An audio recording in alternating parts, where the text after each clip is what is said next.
Incluso cuando estás conduciendo por la ciudad, también te puedes encontrar en situaciones parecidas. Imagínate que en mitad del tráfico alguien de repente te llama idiota. A cierto nivel esto duele, le duele al ego. Y normalmente lo que pasa es que el ego se pone en modo autorreparador, como yo lo llamo, y provoca que grites algo de vuelta a la otra persona para repararse. Sí, me acuerdo algo divertido de que alguien me enseñó un dedo de forma vulgar y yo aluciné, pero no me acuerdo de que me hiciera daño, simplemente me dejó de piedra. Mucha gente se sentiría herida. Yo solo pensé, qué mal día está pasando esa persona. A lo mejor estabas en conexión con un nivel más profundo en el que nada te hace daño. También hay veces que cuando tengo un taxista malhumorado, le doy el doble de propina para alegrarle el día. Sí. Me estoy acordando de una historia en la que un alto oficial del gobierno japonés fue a ver a un maestro zen y le preguntó: ¿puedes explicarme lo que es el yo? En el budismo el yo se traduce por ego.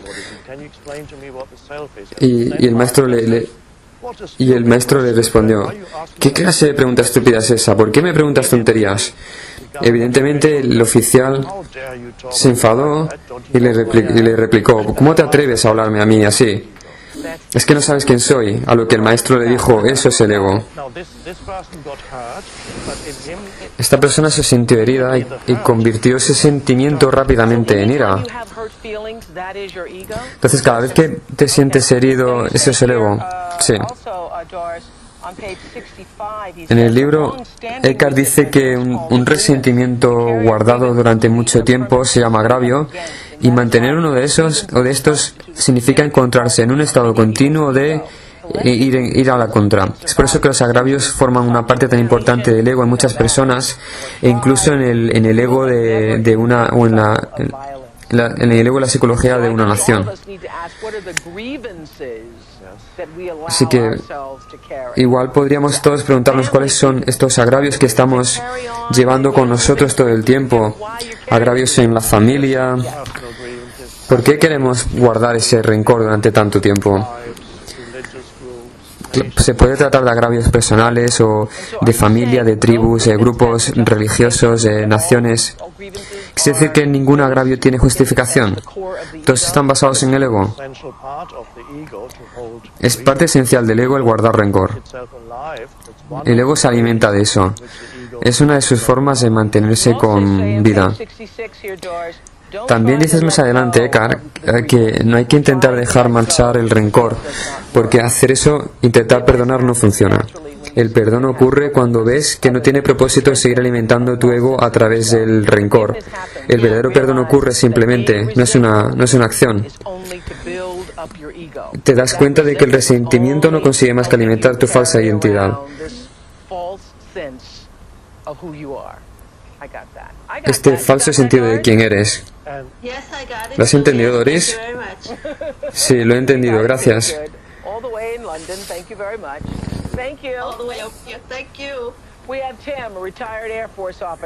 Vamos a hablar con Tim, un oficial jubilado de las Fuerzas Armadas, que nos habla desde Sicilia.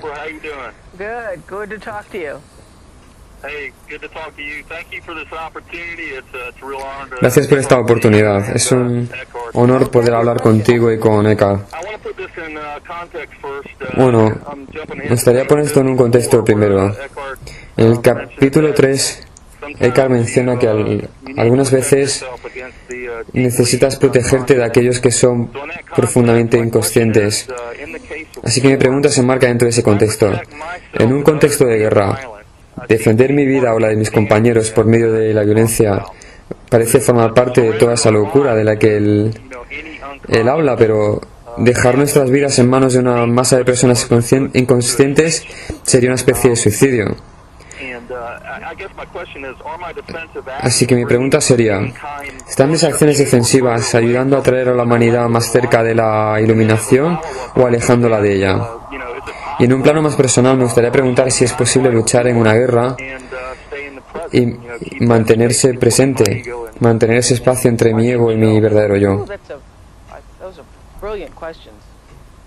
Bueno, muy buenas preguntas.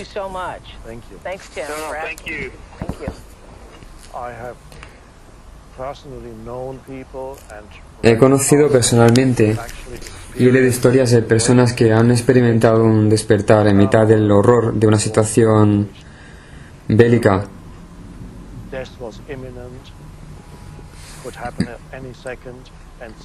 Cuando la muerte parece inminente y podría ocurrir en cualquier momento, hay algo de nosotros que de repente se desidentifica.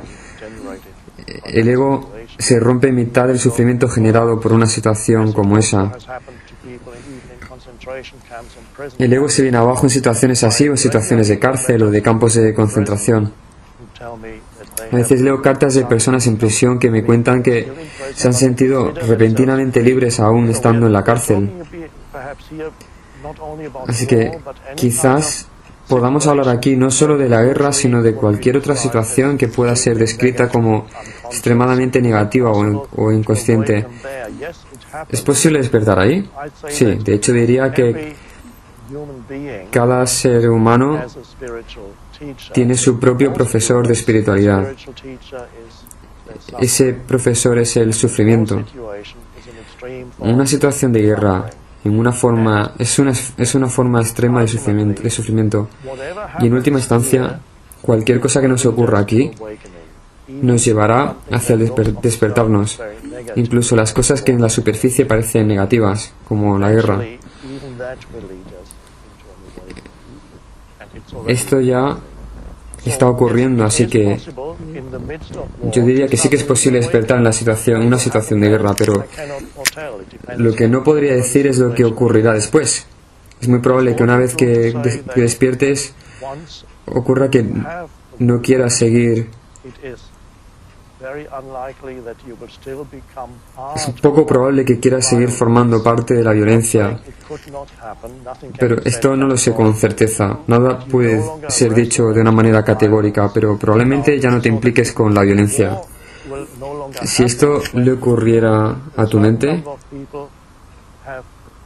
si esto le ocurriera a mucha gente, esto se lograría.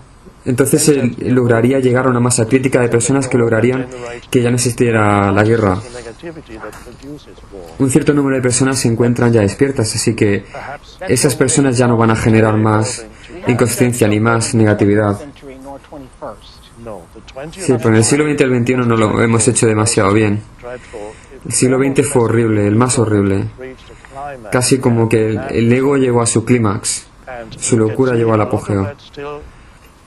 Y todavía podemos ver sus efectos en el siglo XXI, pero al mismo tiempo está ocurriendo algo en este siglo que no tiene precedentes.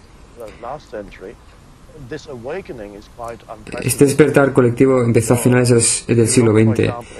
Por ejemplo, si miras a otras guerras en el pasado, la gente no se implicó tanto en denunciarlas. No hubo tanta denuncia por parte de la gente, pero ahora es muy diferente. En el capítulo 4 habla sobre el movimiento hippie, ¿no, Eckhart? En los Estados Unidos, cómo trajo un cambio en la conciencia, aunque el movimiento se desintegró, pero los hippies lograron conseguir retar el status quo, tal como lo conocemos. Sí, ellos también lograron desmarcarse de la imagen colectiva. Lograron desidentificarse. Hasta aquel momento la gente se había identificado muy fuerte con el colectivo. Todo el mundo lo hacía como lo que le decían, lo que le mandaban, obedecían el poder.